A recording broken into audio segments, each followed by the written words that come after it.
welcome to my vlog. Ang ganamit spring roll Shanghai today. Request from Madam. We have visitors today. This is my meat. There. That's my meat. And this is the garlic onion, carrot, and spring onion. This spring onion. But I need to grind this small manual grinder. Gonna use this for grind the meat, to grind the meat.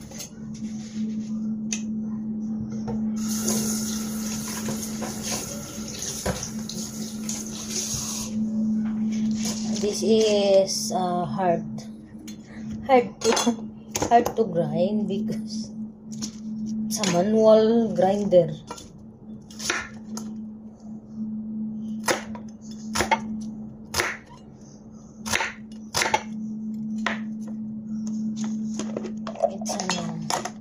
Tiring in the arm.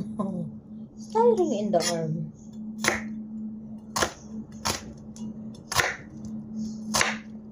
It's like your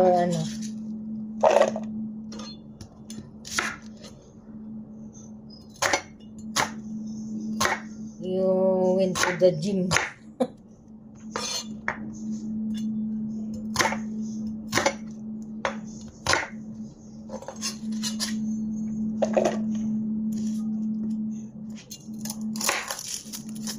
I just season this one. I'll mix this all, season with salt, black pepper. If you want to use meat cubes or what kind of meat you use, that's the cubes you gonna use also. Or chicken or pork. It depends on what you want.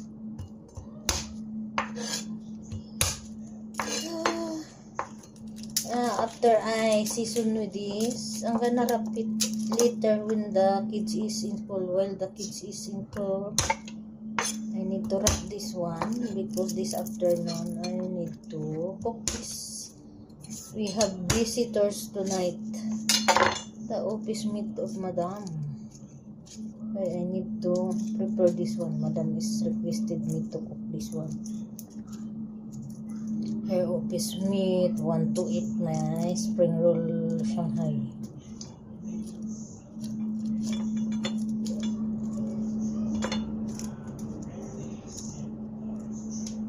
I just prepare this, put this in the fridge while I'm preparing the kids for school.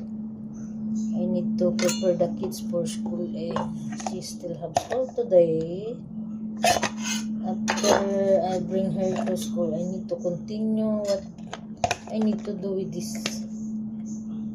season and wrap it and then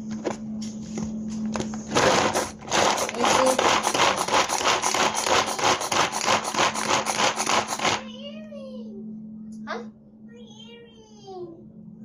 Your earring?